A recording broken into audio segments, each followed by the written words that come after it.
Yeah, This, I think the thing that I like about podcasts is that I feel like I'm in the room with them and like I'm part of the conversation, even though like they're just talking to each other. You know what I mean? yeah. Well, and so much so, I feel like now when I meet someone in real life that I've listened to their podcast for a long time, like I can rattle off 6,000 things I know about them. And then I'm Yeah, like, yeah, oh, wait, yeah. this person doesn't know me at all. But I know Yeah, you from your podcast. it's that parasocial. Yeah, exactly. Like Yeah. you learn the idiosyncrasies of the host just because they're just sitting there talking to a friend, so you feel like you are a friend. Hey, I'm Cat Yudain of Foxhole Films. And I'm Makayla and McIntosh of Siren of the Pacific Productions. And welcome to our YouTube channel. Oh my god, I can't believe we're doing this. We are the hosts of the GateCrashers podcast. Yes, because we believe in gatecrashing. We're going to talk all things industry, disrupting the industry, Doing your own work. getting through the gatekeepers, and make your own. Follow us for all things film, building your own work from the ground up, building your own series, and maybe even some funny Reddit stories. Who knows? Don't wait on someone to give you permission to do your art. Just do it. Just do it. Don't sue us, Nike. Let it play out.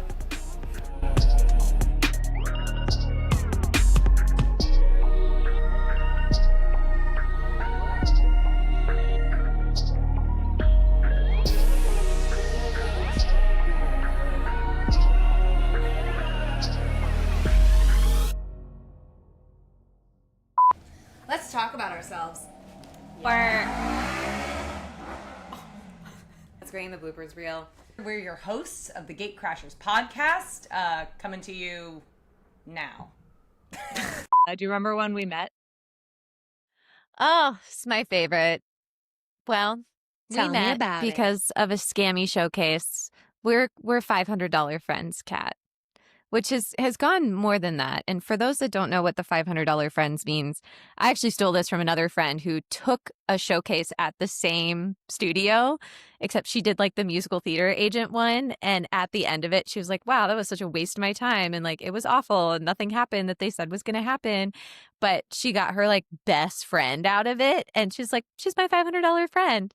There you And go. so like, I should have learned the lesson, but I was like, oh, post-COVID and like, it's so hard to meet people right now. Like, and I had a credit left over because I was going to take a class before COVID. Actually, I had signed up, I think, for the dancer agent showcase, and it got canceled because of COVID because it's supposed to start like the first week when everything was like really going down. Broadway shut down. And they're like, we won't refund you, but you'll have a credit. Yeah. Okay. That's, I mean, Yeah.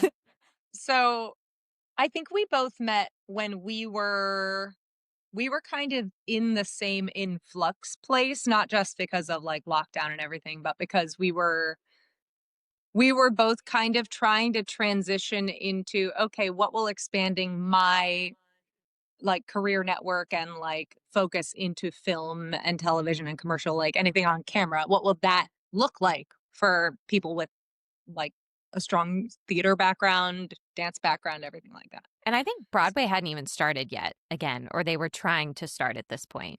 Yeah, I don't think Broadway shows were going don't- yet. I don't think so. Yeah, I don't think so. And most equity theater, just like we were on almost like year 2 of stuff not happening. This would have been July and August, right? Of 2021. Yeah. I don't think Broadway was back yet. I have to look. Don't fact check us, but I'm pretty sure Broadway was not back yet. I don't think it was. I'm trying to remember when Teddy went back to Little Shop, and I don't think it was yet. No. Yeah. Anyway, so we met when we were, changing My lanes, first impression kind of you was the Scream monologue. Like or not monologue, the scene. You did the opening scene from Scream. Yeah. On the cell phone. And I was like, I don't know why, but I love this girl and I know we're going to be friends. Honestly, work. I was so happy to do that scene. As we know each other now, that was like yes to me. Also, I love that the instructor was like, yeah, you can do like, like cheerleader stuff. And I was like, on the CW, maybe. I was like, it Which, like, depends who barely else is exists. cast, girl. I was like, thank you kindly. Oh my God. Isn't that interesting about Zoom though, too, of like the impression that I had of everyone on Zoom has been actually quite different than when I've met people in person. And I feel like that does a Really? disservice. Like I Yeah. thought, so our friend Maddie, who's amazing, how she came across to me on Zoom was so different than meeting her in person, and not in a bad way. Really? It's just, Yeah. I just feel like, I don't know if it's being in this like little box or if it's because we don't really get to say that much outside of just the monologue or what, but Mm, there's just some people that being in person with them, their personality just comes to life in a whole new way. And Maddie was yeah. definitely one of those people that I was like, oh my gosh, like, you know, Yeah, that's so funny because I do remember when we did the Firefly Lane project. I remember you had originally switched who we yes. were. And Because I when kind of you thought you were switched it. ditzier than you were. Yeah. And it was just because of the Yeah. material you did and like what, Yeah. the person said. And then I meet you in person. I was like, oh, you're like wildly intelligent and so like refined. And like, yeah, you can have a That's so ditzy funny. side to you, but it was different than my impression. But I think that also like shines a light on the idea of like when you know someone, you kind of know them too well. Like Mm, in terms of like knowing your types and how you read on camera, like that's kind of why like these scammy showcases are valuable because you get to see what like cast a wide net and you get to see what other people think of you from just seeing you in the little box. And like yeah. I think that's kind of really valuable. It's valuable, I think, if you don't put too much meaning to it, because Mhm. to me, it also shows the value of you could meet a casting director and they have this one impression of you, but there's all these other layers and facets of you that, like, one I met just thought I was a lot older than I was. I think it was because of the scene I did or whatever. And it's like really hard to flip someone's perception of you when they just got this little taste, which is valuable in like it's good to just get like a fresh take on what someone's first take is of you, but also like don't put all your weight and meaning into it because there's just Yep. no way to know the spectrum of what someone's capable of. Yeah. No, very, very true. I mean, nothing will compare to kind of being in the room with Yeah, someone. yeah, I yeah. think it's The so thing much we more miss. valuable to be. Yeah, greatly. Yeah, but it is interesting. And it's worth noting and like kind of seeing, okay, if you collect all of that, then what do you scrap and what do you keep and what do you like? But it's, it's But yeah, I'm glad after the showcase, we decided to meet in person because mm-hmm. all we'd ever met was on these like little boxes on Zoom, and we met in person. I And know. even though the showcase itself was like pretty scammy and not great, and I think an apartment floor is about to walk The through. thing was, it was a scene study class. If they had just said scene study class, I would have been like, cool. But like, it was a lot of promises. It was a lot of Yeah, like, oh, there'll be this many agents. And then it was less. And then not everyone stayed the whole time. There's just, you get that sort yeah. of like, well, it's a very expensive scene study class. Very expensive. Monologue. And Yeah. now knowing what I know now, what is it, 2025? We did this in 2021. I'm like, Mhm. oh, that's definitely not the way you meet an agent that you want to meet. And like, I had so much to learn and like Yeah. learning the industry and like, Kudos but it to people was, that do. yeah, yeah, I'm sure there are yeah. ones that are really legit and great, but And I think it's hard too because it felt like, especially after COVID, it's so much harder to meet people. Like there weren't all these in-person events to invite casting directors to. There weren't in-person events to invite agents to. And I did yeah. it because I was like, I came out of school, had all these opportunities to meet casting directors and agents, did do that in the musical theater world, but that doesn't really actually translate over to film in the way that people think it should. Oh yeah. I feel like people tend to see you and put you in a box. You, the proverbial, everyone. Like, you know how you see your friends, especially as fellow talents. Like, Hmm. you know who you're going to call if you need like someone with a lot of power, how who you're going to call if you see someone if you need someone that like can spin.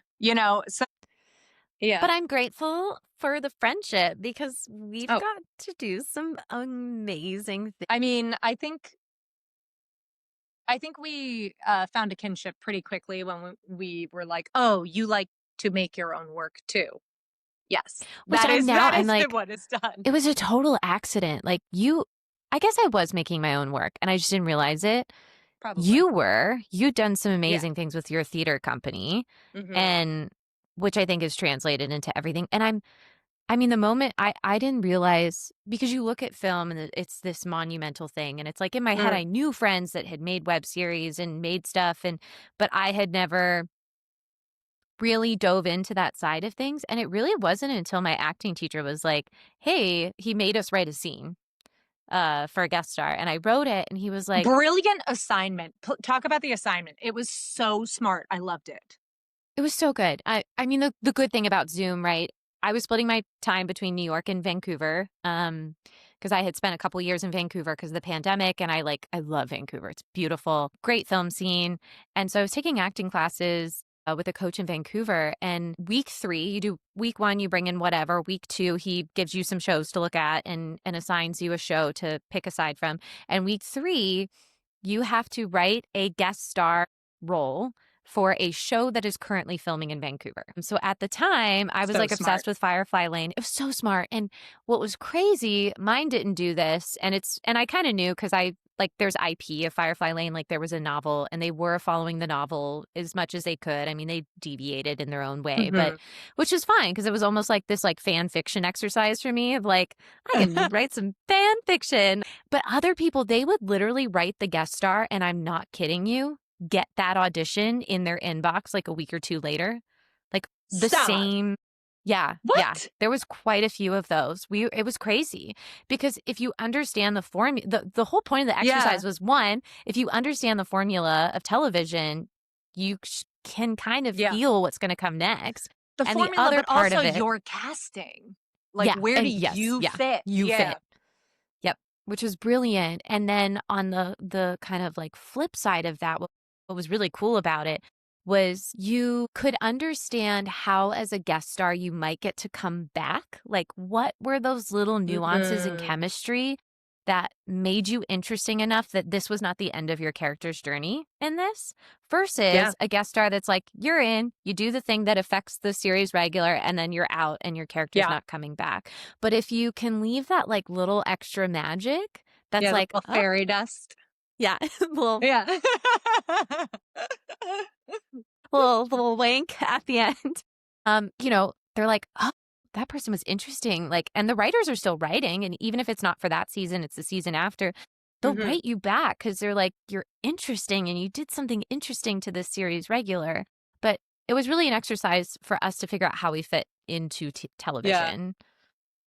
That's such a great, because from there, your teacher was like, make it. So you did. Yeah. So as he was make it. But you self-proclaimed say that you didn't feel like what you had done in the past was make your own work, which is clearly you just devaluing the work you had made. You know what I mean? Being well, I made it, so it's not making something. You know what I mean? We all, I think, do that sometimes.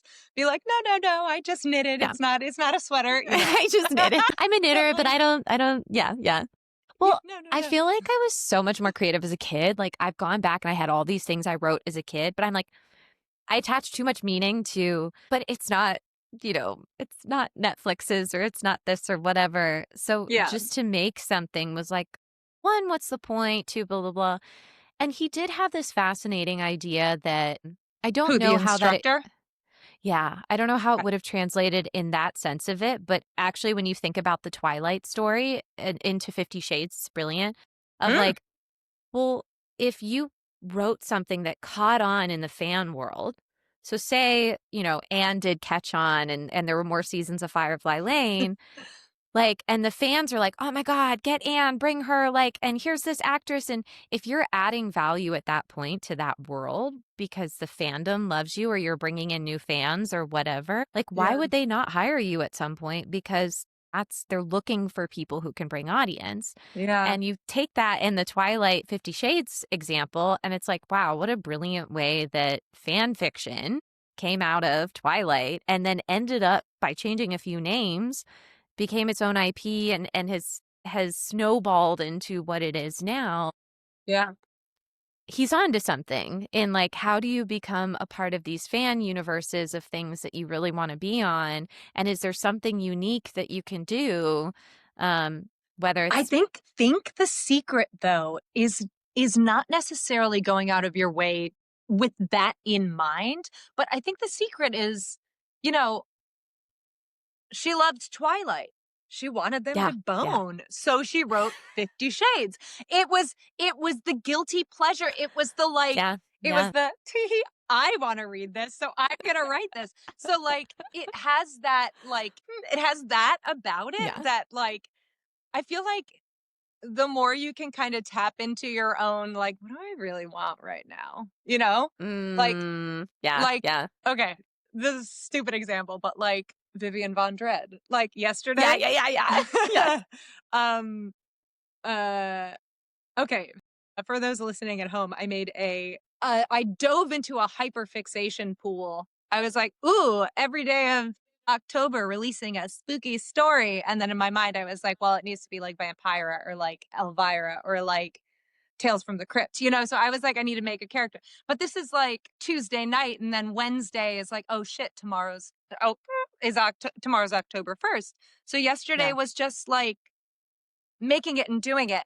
And when I tell you, like, when I was like, okay, I need to stop filming so that I can do the story so I can like do the audio and start editing and stuff. It had been a couple hours, but I was like sad to turn off the camera. It was like, it was not like when you sit there for like a bunch of self tapes necessarily. I was like, I was having so much fun. I was like, I'm kind of sad that I batched all the filming because I was like having so much fun. And I was like, this is the fucking secret. This is that secret sauce of like, I could have sat there all day. I could have been Yeah, told to yeah, turn yeah, yeah. off the camera, you know? And Yeah. like, but those are those things, those little things that you're like, I like when you feel like you're playing dress up, like I feel like that's Yes. the feeling you want from like Yes. the things that you make, because otherwise it feels like a chore, Mm, yeah. right? And when it feels like a Yeah. chore or like homework, it's like, do I really want to sit down and plink this out? No, you Yeah. know, Yeah. Yeah. Yeah.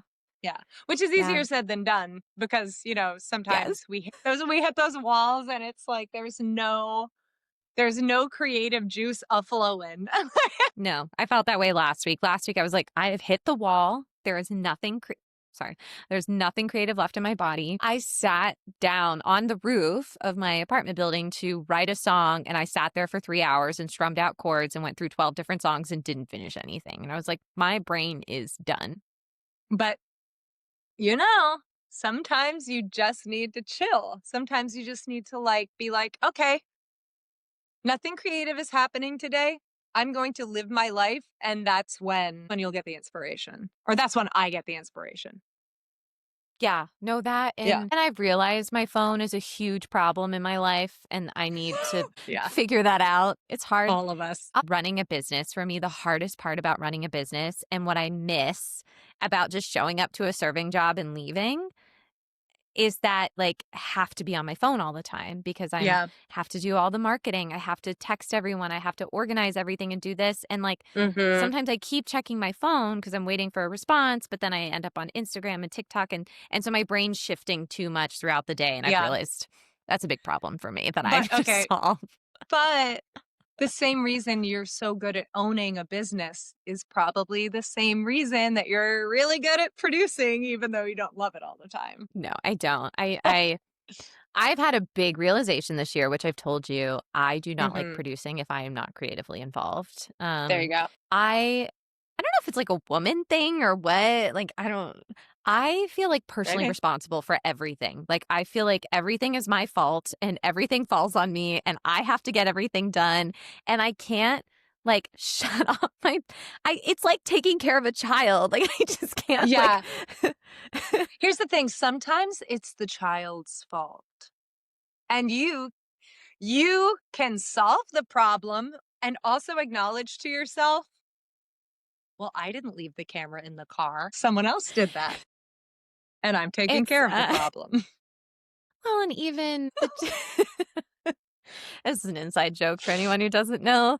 Producing is really Yes. hard. You learn a lot. I think everyone should produce once so that as an actor, you understand what producers go through. And I will Completely. stand by that till the day I die because I think producers need to act once to understand that side. I think actors need to produce once so everyone understands the other person's perspective and doesn't lose that. But some people are really good at shutting off their producing brain and letting it go. And I learned this when I produced my first project. Well, second. The first one showed me I have to have prep time as an actor. Like you could tell Was in day that one I was one Firefly Lane? You Okay. could tell the first scene, I just wasn't settled yet. I wasn't there. My brain wasn't locked in. And my acting teacher said that too. He goes, once you locked in, it was great, but you could tell. And that was the first scene we filmed. You can tell It because I was. just didn't settle. So Shredded, I was like, I have to take my time to prep as an actor. As an actor. And I've realized it's really hard for me to shut off my brain and learn lines which is maybe why I just need to like throw my phone out the window for a few hours a day because then I don't see the emails or the text messages of the things to do. I don't know. Is if I know there's stuff that has to be done producing wise, like catering or organizing someone's flight or whatever, like I have a hard time sitting there and doing my acting prep work and going through my lines and like. Yeah, you have to allow yourself the sanctuary of like your acting time, right? Like I realized that when Mary and I started, Mary Siegelbauer of Dramatic Dance Works, when Mary and I started with our Mischief series, our like creepy little dance films, like those were as kind of like low key and as simple as we could make them, but also, we were doing everything. It was like a 2-woman show with all of our dancers. And it was when we were making those that I realized Mary said places. I'm a dancer now. Like, the camera was set. I had to go. And it's like I learned then that like, I think it was one of them that I like left it. I was like, I don't know what I did because all I was thinking about was making sure we got all the shots. And I was like, I don't know how my performance was. And, so yeah, it's just like you have to allow yourself. It's even, I think, more important with something like a short film or a film where you're acting, and it's not as like, well, okay, and go. Like it's not like going into a dance where your muscle memory kind of gets to take over. It's like, okay, wait, Especially have I because thought many about times this? it's the first time that you've like done it with the other people. Like actually, most of the time you I didn't know. rehearse. Most things don't have a rehearsal budget. Which is so unnerving. And sure, great. It's like always exciting when you like barrel in and you're like, oh, thank God it's fun reading with you. God, it's fun acting with you. But sometimes you have to work really hard with a partner. Yep. Or Sorry. you're we win some and we learn from some, as I say. Producing, realized I don't like producing if I'm not creatively involved. But I will say, when we did Firefly Lane, I had not felt like the only other time I'd felt a high like that was on stage. And that's something that's really hard to replicate. You can't like get addicted to being on stage all the time. It's amazing though. Like it's anyone who knows, like when you just know you've poured your heart out on stage and the audience is receiving it and they feel it and like there's no feeling like it. So when I came to the end of Firefly Lane, it was so cool to have seen the months-long journey of writing something and casting it and putting all the pieces together and learning. So I was learning how to put all this together. Yeah.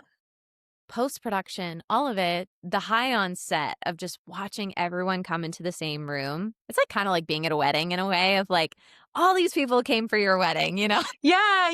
No, it's special. It's enigmatic. It's got that that's like magnetism, that energy that just like bounces off the walls. It's incredible. And I think especially when you surround yourself with people you love collaborating with and people who make being on set fun and like you're with your friends, the other people on set can feel it. Like it makes an amazing experience for you. Like it's truly one of the best feelings in the world. I knew the twofold of like I kept trying to get an agent and I was like miserably failing between New York and between Canada at the time. And it's like, how do you get people to see you? And you're capable on your training and like you want to share this thing. And And then it just like hit me after the Firefly Lane weekend. I was like, oh, I'm a storyteller. We're storytellers. That's what we do. Yeah. And it doesn't have to look one way. It can look any way we want it to look. Yeah. It's all a story. It's There's all a story. like everything is storytelling, you know? Fashion is Yeah. storytelling. Like it's Yes. yeah, just like tapping into it. Yeah. I would agree with you with like I don't think I could produce if I wasn't doing something creative on the project. Usually acting. I am my best creative self if I have an acting outlet at the time. And if I do not, it's like I have all this creative energy, but not the outlet I want for it. And then it's just like, it's this like simmer that just doesn't go away. Yeah. I don't think I ever put that together as to why, Mm-hmm. but I think that, yeah. Wow. Yeah. I noticed, oh my God. True confessions. I was working on, I was working on a production. I was working on a 4-person Hamlet, which was like so fun.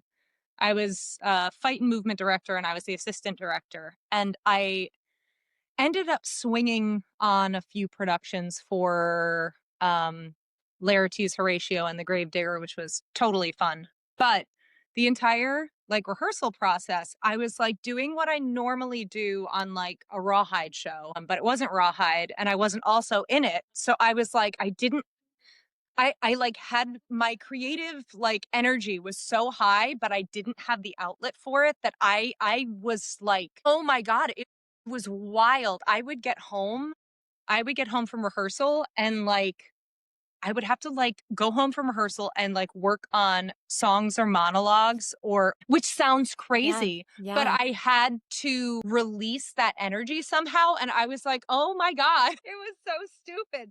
It was like, I was like, get out, get out of my body.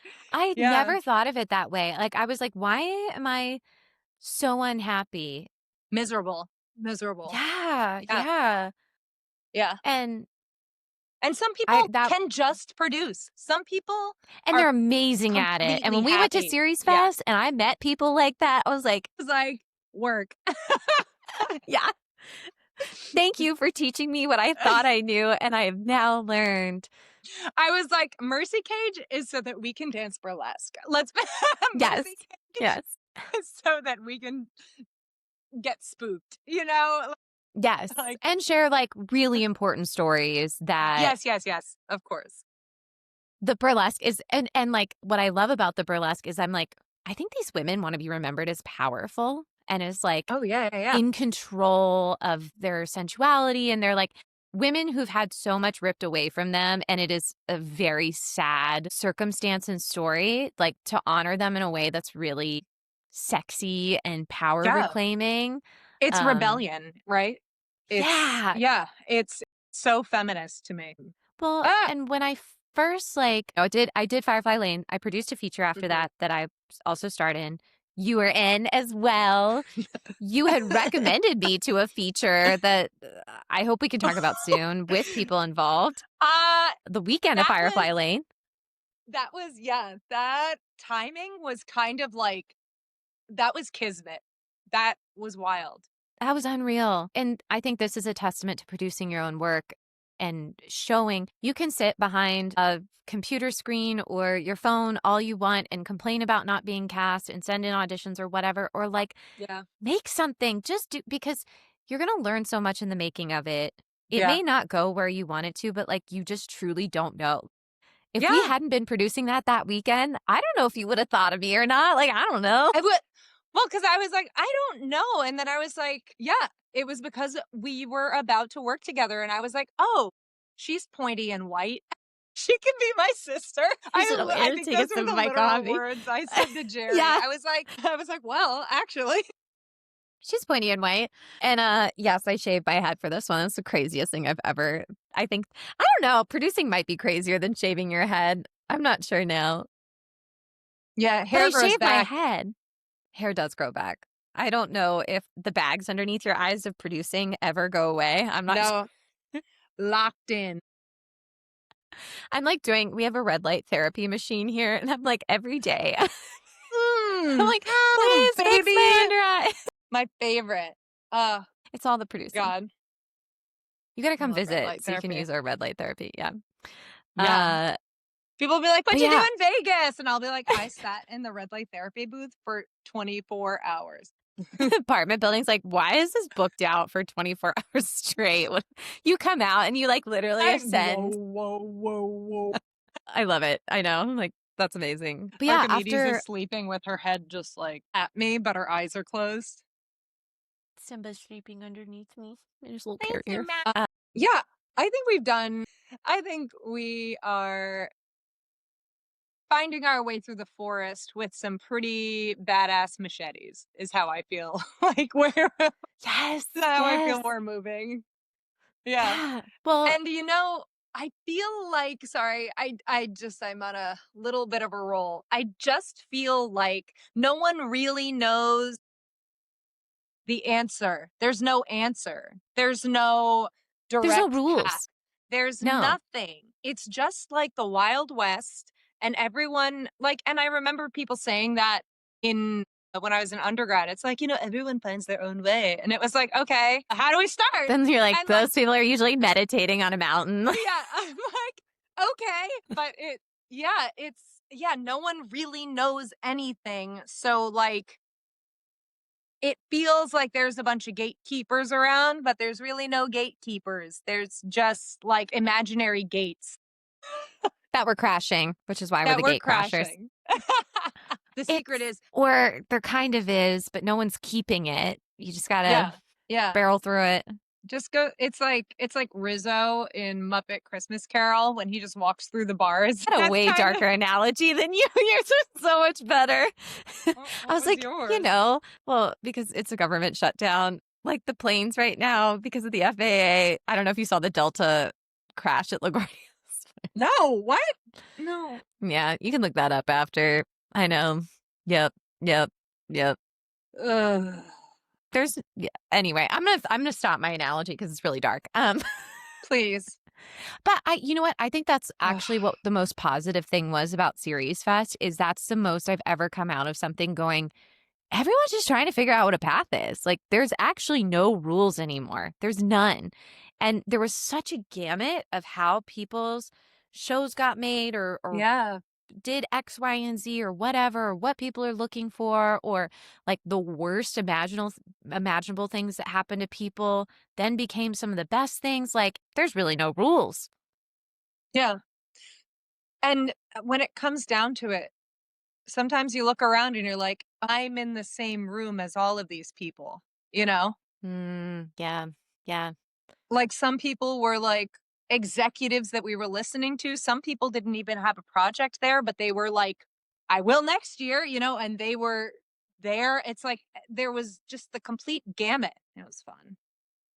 Let's go. Yeah. Or, one of our jurors was Lisa Ann Walter. And she was like, dude, I had to make my own shit. I had to dig and crawl and grab and do what I needed to make my career happen and make my own shit. And so when you realize that actually almost everyone is gate crashing or figuring out their own new way or whatever, it feels a lot less daunting and a lot less like you're not invited to this pool party. Yeah. Sidebar, I could have listened to Lisa Ann talking. Series all Fest, day. please give her I was just her own day next year. I was her like, own more panel. stories. Yeah, just and set a 3-hour block for her to just talk because I was like, I honestly want to go to one of her comedy shows and just be like, do you remember me from Series Fest? Can we just talk? Can we just go get a drink? You're amazing. I think you're incredible. So incredible. Yeah. Yeah, what an inspiring and overwhelming week. Like CJ We're going was back. right. It's in our calendar. Okay. Send me an invite to the calendar. We just have to go. Oh, it was so much fun. After I balanced out and I to the air level and how dehydrated I was the first 2 days, I was like good to go. Well, if you come to Vegas first, you'll get desert heat. So then you just have a little bit of an elevation change. Look, Heat, Well, I'm we're fine. dry. We're dry. We looked at like Simba are drank you a dry? whole bowl of water yesterday. Uh, Like even Simba knows it's dry. He drank a whole poor, bowl. poor Poor Simba. baby. Poor Yeah. baby. Yeah, but Well, this was fun. yeah. Should we talk about Mercy Cage first and then No. no? Let's leave them wondering. Let's Ooh, leave what them. the Mercy Cage is. You could probably Yeah, Google it. we'll get back to you. We'll get back to you, girls and gays, and theys, and men. I'm kidding. I love some men. And pen pets, pen pals. I don't know what I'm saying. I was like, Pen. Who's Pen? That was a desert stroke, everyone. I'm very sorry. All right. Yeah, we're gonna have Yeah. some guests on here. We're We excited. are gonna have some guests. Who?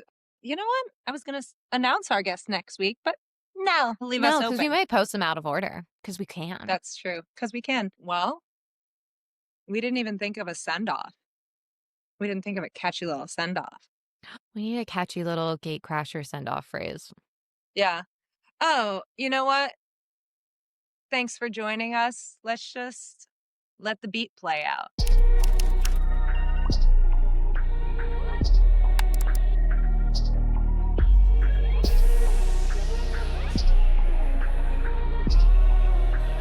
Let the beat play out. You can follow us on Substack. And beat, as always, by Derek Graham Sound. Woo woo. I want that DJ sound that like they obnoxiously press at the worst time possible most of the time. Oh, the air horn? Yeah. Some DJs like it a little too much. Yeah. I have hiccups. Okay.